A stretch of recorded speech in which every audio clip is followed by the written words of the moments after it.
This is problem 7-118E. It's on page 364.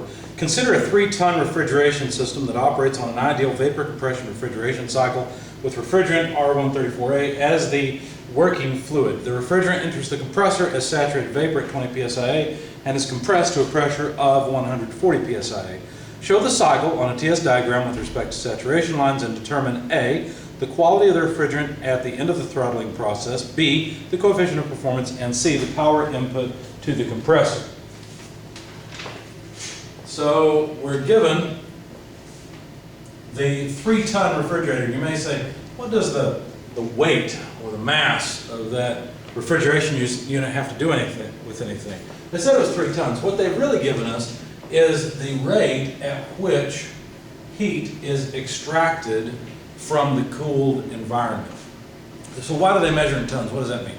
Well, refrigeration is often measured in tons, and what it really means is that the amount of energy that you have to extract from 1 ton of water over a 24-hour period, that's a 1-ton rate.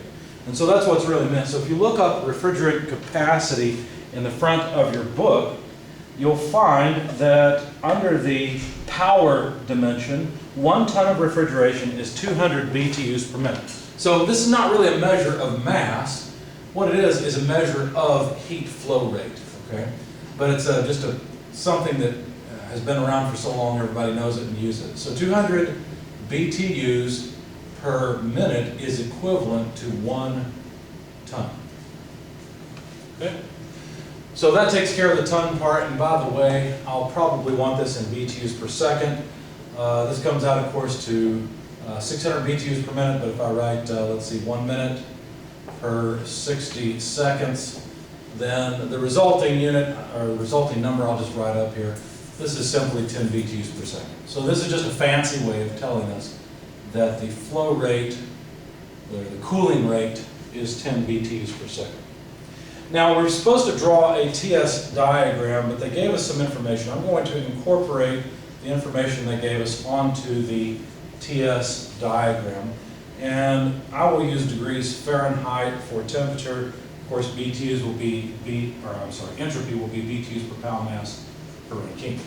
Now the standard vapor compression refrigeration cycle is something you should have tabbed in your book. It looks a lot like a Rankine cycle, except it's operating in the reverse direction, and the states are numbered differently, of course. Make that a little better. That should be a horizontal line. And of course, we're operating on an R134A fluid. There we go. So here's our standard vapor compression refrigeration cycle. State 1 is always the entrance to the compressor. State 2 is the exit.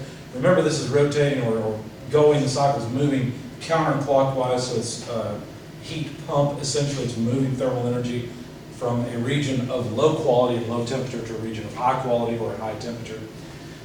And they told us that the pressure coming out of the compressor was 140 psia. Now, this line from 2 to 3 is the, let's see, let me think. We got heat coming out of it, so it must be the condenser, right?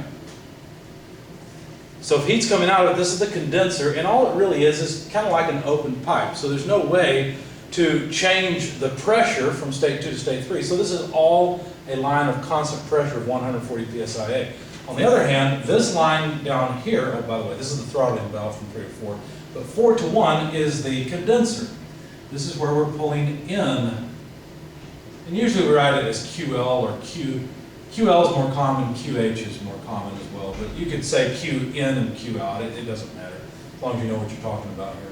Now, it's not a fluke that I wrote QL here and I've got Q dot L. The two are related to one another. As a matter of fact, you could write that the mass flow rate of the refrigerant times the specific heat transfer per unit mass is Q dot L. That is true. But anyway, so this is our evaporator, and it operates at 20 psia.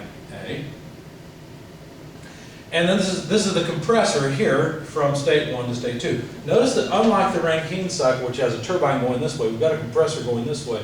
And state 1 is not inside of the vapor dome. It is on the saturation line. So let's see what we can come up with. They told us P1, which of course is the same as P4. This is also a line of constant pressure, 20 psi. So we know the pressure in all the states. We know the quality at state 1. And by the way, the quality at state 3 is known as well because state 3 is on the saturated liquid line. So the quality there is exactly 0. But what we're supposed to find, yes, this was part of the given. What we're supposed to find is the TS diagram, which we're working on, the quality in state 4, that's right here after the throttling valve. We're supposed to find the coefficient of performance of this refrigeration system, which is its efficiency, and the power input required. Now notice that work comes into the cycle here in the compressor, but there's no work produced on this side. We don't have a turbine over here producing work. Rather, this is simply a throttling valve that irreversibly allows the pressurized refrigerant to just expand. That's an irreversible process, so the entropy does increase. We'd like to have a turbine here so we could get some work out of it, but we don't.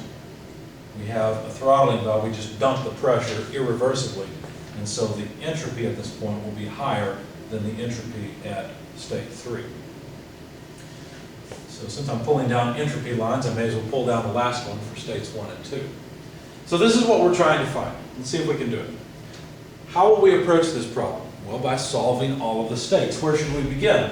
Begin at a state where you know everything about the state. I know everything about state 1. Look, the quality in state 1 is 1.0. The pressure in state 1 is 20 psia. All I have to do is take these two pieces of information. This suggests that I go to the saturated tables for R134A and look up this pressure. If I do that, I can find whatever I want to know. For example, the enthalpy in state 1 will be the enthalpy of saturated vapor, Hg, and that's 101.39 BTUs per pound mass. I can also look up the temperature. Let's see, let me do it this way. The temperature would be the saturation temperature, and so that's negative 2.48 degrees Fahrenheit. Well, that's nice because saturation temperature state 1, that gives me this temperature right here, negative 2.48 degrees Fahrenheit. Now I know the temperature at state 1 and at state 4, don't I? I also know the entropy at state 1. It would just be Sg, and if you look that up while you're on the saturated tables, it would be, you'd find it's 0.2227 BTUs per pound mass per Rankine. Okay? I've solved state 1. Why do I say I've solved it? Because I know the entropy. I'm sorry, the enthalpy. That's probably the most important thing to find is either temperature or enthalpy in all these problems. Now I can use process knowledge to move from state 1 to state 2. If I do that, how is state 1 related to state 2? Well, it's isentropically related. So I know the entropy in state 2. The entropy in state 2 has to be equal to the entropy in state 1, which was 0.2227 BTUs per pound mass per Rankine. And I know, let's see, do I know temperature? No, I know the pressure in state 2. That was 140 psia. There's two pieces of information. That is enough to tell me everything I want to know. So if you go to the saturated tables, what you'll find at this pressure is that this entropy is too high. It's above Sg at 140 psia. That tells you that this is in the superheated region.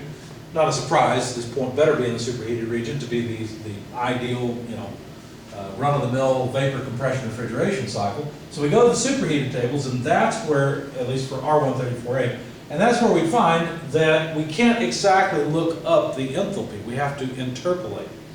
So if we go and look it up, let's get a page number. Pardon me. Let's see, R134A, superheated table. I'm on page 900 to start. It looks like I'm going to need to move over to page 901, where 140 psia is listed. Now at 140 psia, if I try to find an entropy in the last column of 0.2227, I see 0.2161, that's too low. I see 0.2256, that's too high. So I know that the property I want is somewhere between those two. Now I'm going to slow down a little bit because I know that students often really struggle with interpolation. So I'm going to make a graph here. Because see, what I really want to get out of this, I'd like to get the enthalpy of state 2. That's what I'm going for. And I want it based on entropy. Now, these are not two separate states, these are two data points. I have two data points that say that at an entropy of, let's see, let me find it. At an entropy of 0.2161, the enthalpy, let's see, 2161 is 114.95. Now don't worry about the units right now, I'm just reading numbers from the table. And at an entropy of 0.2254, the enthalpy is 120.25. Those are the two pieces of data that I have from the table. What I wish I had was this point, 0.2227. That's the one I want, right? Well, what if I assume that any data between these 2 points just fits a line straight between the two, just a linear line? This is why it's called linear interpolation. Well, wouldn't I simply go up to the line and go over and read off the enthalpy that I want, which is the enthalpy in state 2? Well, that would be nice, but that's not what I've got. Now you could do a more complicated curve here using other data points around this, but why bother? Linear interpolation is close enough. How do you linearly interpolate? Well, I always remember it as similar triangles. So here's a triangle, and that triangle is similar to this triangle. In other words, the ratios of their sides are the same. That's what you learn from geometry about similar triangles, right? So what does that mean? Well, what that means is that the height of the green triangle, which is this distance, h2 minus 114.95, divided by the height of the red triangle, which is this distance, 120.25 minus 114.95, is equal to the ratio of the base of the green triangle, 0.2227 less 0.2161, that's this distance, divided by the base of the red triangle, 0.2254 less 0.2161. That's what linear interpolation means. Now let me show you how I remember it. I'll just write it down because this is what I remember. I always know that I want to look for the slope, and I think of this as a percentage. So I think of it as, okay, I've got this data point. I want to measure the distance from that data point down to the one that I have.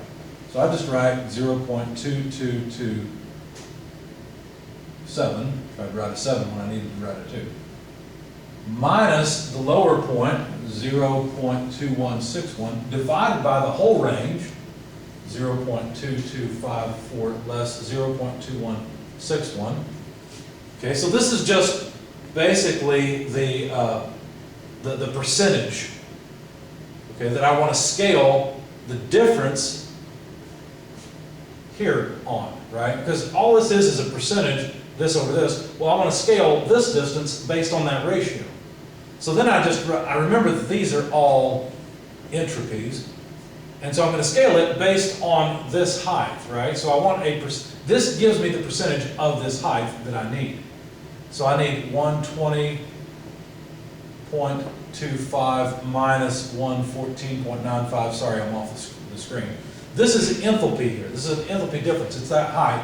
And then I need to add to it the base here, 114.95. Now, these are all entropy units of BTUs per pound mass per Rankine, and the enthalpy is BTUs per pound mass.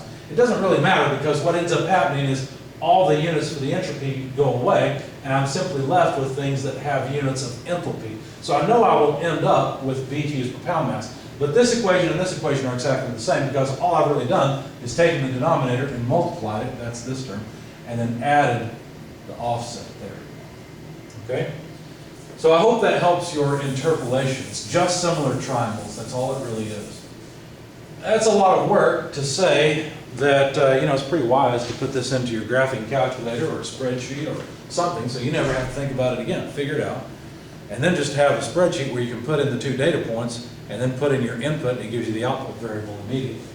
Anyway, so if you do the interpolation, what you'll find is that the enthalpy in state 2 is about 118.71 BTUs per pound mass. You can also interpolate the temperature and find that the temperature in state 2 is about 114.36 degrees Fahrenheit. Of course, this is interpolated, as well as the enthalpy. So now I know the temperature in state 2. Again, I don't know if it's above the critical point or not, but 114.36 degrees Fahrenheit is certainly the temperature in state 2. And now state 2 is solved because I have what I came for. I have the enthalpy in state 2. Okay? Now state 3 is pretty straightforward because state 3 is on the saturation line at 140 psi. So state 3 simply has a quality of 0 and a pressure of 140 psi. That's 2 pieces of information that allow me to look up, for example, the temperature. It's just the saturation temperature, which is 100.56 degrees Fahrenheit, so that's easy. 100.56 degrees Fahrenheit. And, oh, by the way, before I forget it, I know the entropy in state 1 and state 2. I should have added it to my TS diagram. 2227. There we go. And while I'm here at state 3, I can look up the entropy. So the entropy for state 3 would be the entropy of saturated liquid because we're on the saturated liquid line at 140 psi. And that number, SF, is 0.0902 BTUs per pound mass Rankine. So now I know what to write down here. 0902.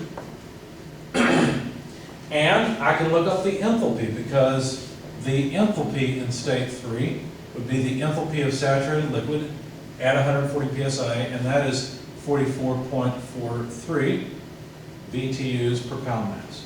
That's what I came for. That's what I wanted, was the enthalpy. So I've got the enthalpy in 3 states. I would say that 3 states are solved. And then between state 3 and state 4, I better use process knowledge to move from state 3 to state 4. What do I know about state 4? Well, I'm sorry, I forgot to put my 3 there for pressure. I know the pressure of state 4. That's 20 psia. But what else do I know? I don't know the entropy, like I did over here. This is an angled line. Well, the pH diagram might help you here. Look in your book at the vapor compression refrigeration cycle. Look at the pH diagram and look at state 3 and 4 and try to figure out what the relationship is between the 2. Now, if you look at it and you figure it out, what you will find is that it's a vertical line on the pH diagram where the enthalpy is the x-axis. What does that mean? That means the enthalpy at the entrance and the exit of the throttling valve are equal. Remember we discovered this back when we were working with steady flow process equipment. So the enthalpy in state 3 and the enthalpy in state 4 are equal to each other.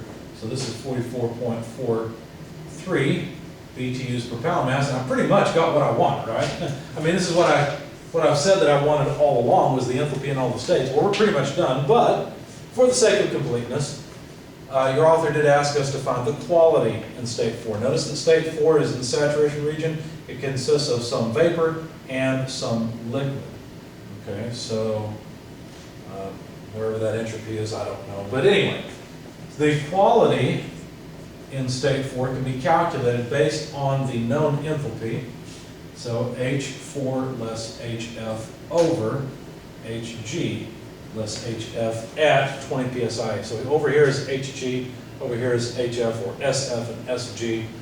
I'm looking at it from enthalpy standpoint. Anyway, state 4 has an enthalpy of 44.43. HF at 20 psi is 10.89 BTUs per pound mass. HG is 101.39, so minus 10.89. Go. So that will give me the quality in state 4. That comes out to about 0.3706, so 37% is in the liquid phase. Not really surprised that this point ends up closer to the saturated liquid line. That's actually a good thing, because that gives us more refrigerant capacity. And so the entropy in state 4, I can calculate. I thought I'd want to add it to my diagram. Why not? So calculating that, that would be SF plus the quality in state 4 times SFG, or in other words, SG minus SF. They don't have SFG listed in our tables. So SF, if you look it up at, 20 psia, you'll find that it's 0.0248. So that's this number down here. 0.0248, I think I said. Yeah. That's SF. Plus the quality. Now I'm running out of space. Let me do it down here. So plus, no, this is getting messy. Let me start over. 0.0248. These are BTUs per pound mass per ranking, plus the quality, which is 37%, okay, times SG. Well, SG, if you look it up at 20 psia, is going to be 0.2227. 0.2227. And then SF, well, I've already got it, is 0.0248. I hope that's on the board, on the video camera where you can see it. But then this comes out to an entropy in state 4 of about 0.0981. And these, of course, are BTUs per pound mass Rankine. So now I know what to put here, 0.0981. And all of this makes sense. Lower numbers increasing to higher numbers, moving in the positive direction on the SS axis. So there's a good TS diagram. I've got everything known. All the state points are known. And I've, of course, found the quality in state 4, which was 37.06%. Now, to find the coefficient of performance, I'm going to go ahead and destroy my TS diagram. But first of all, let me write down the equation. The coefficient of performance is just how much thermal energy is extracted from the cooled space divided by the amount of work you had to put in. There's a couple of ways you could write this. The coefficient of performance could be written as QL over work in, whereas this is the specific work in. And what is that really? Well, QL is the heat absorbed here. And if you did an energy balance or wrote an energy balance around the evaporator, which is just a heat exchanger, you'd find that QL is equal to the difference in the enthalpies between the two states. So that would be H1 minus H4. The work input occurs here at the compressor. So that's H2 minus H1. Now you might look at this and say, hey, wait a second, you got by without using the enthalpy in state 3. Yeah, that's true, I did, but it was easy enough to find, right? And by the way, I didn't really get by without it because H3 and H4 are the same thing. I needed it for H4. So I actually did have to go through state 3 and then realize that H3 and H4 were the same. So even though it looks like I might have gotten away without using solving all the states, in fact, I had to. Now we've got H1, I'm not going to plug them in the sake of time. Here's H1, that'll go here. H4 will go here. H2 is right there, 118.71, and of course H1 we've already found. So the coefficient of performance you come out with is about 3.289. What does this mean? This means for every unit of work you put into the compressor, you will move 3.289 units of thermal energy out of the refrigerated space. And before you think that we're breaking some law of thermodynamics here, thermodynamics doesn't really say, well it does say, but there's a limit to how much thermal energy can be moved by work. But that limit is not unity. It's not that that, you know, 1 unit of work can move only 1 unit of heat. No, in fact, it's much more than that. It's the Carnot refrigeration efficiency. So anyway, there's an answer, as well as our quality answer, and then the power input is the last question. Now let me show you a couple of different ways to find the power input required. Now remember, we had this equation that said that the power flow rate of heat, Q dot L, is equal to the mass flow rate times QL. But I've already shown that QL, by an energy balance, is H1 less H4. Okay? Power input can be written as mass flow rate times the specific work in the compressor, which is proportional to the enthalpy change across the compressor. That's H2 minus H1. Again, these are just energy balances around the various pieces of equipment. But did you know that the coefficient of performance can not only be written this way, but this way? Okay. It can be written in power form instead of in specific work and heat flow form. So if that's the case, and I know what this is, Q dot L, can't I find W dot N since I know the coefficient of performance? In other words, the power input would be equal to Q dot L divided by COPR. So that's 10 BTUs per second divided by 3.289, which is dimensionless, by the way. And so the power input required comes out to, let's see, about 3.041 BTUs per second. But BTUs are usually reserved to be an energy unit for thermal energy. And in this case, I want work. So if it's energy per time, then it must be power. And in English units, we prefer horsepower. So there's 1 horsepower per 0.7068 BTUs per second. So the BTUs per second go away, and this comes out finally to about 4.302 horsepower. Okay? Now there's another way to solve this, because we could put all of what we know together and solve directly for the mass flow rate. I'm going to erase these, excuse me, this work here so that I have some space, but I want to show you one more thing. You may have to refer back to see that I'm using the correct enthalpies, but I've got them written down, so I don't need these anymore. If I went from this equation, I could write that the mass flow rate of the refrigerant is Q dot L over H1 less H4, just doing the algebra. But I know Q dot L, it's 10 BTUs per second. I know the enthalpies in states 1 and 4. The enthalpy in state 1 was 101.39. The enthalpy in state 4 was 44.43. These are both BTUs per pound mass. And what we have then is pounds mass per second. So the mass flow rate is actually about 0.17556 pounds mass of R134A per second. Now I could plug that in here to the mass flow rate and calculate the power input directly. If you do that, it's 0.17556 pound mass per second multiplied by H2, which is 118.71 BTUs per pound mass, minus H1, 101.39 BTUs per pound mass. So the pound mass go away, we have BTUs per second. Lo and behold, it comes out exactly as it did before. It's 3.041 BTUs per second, which of course comes out to the same horsepower.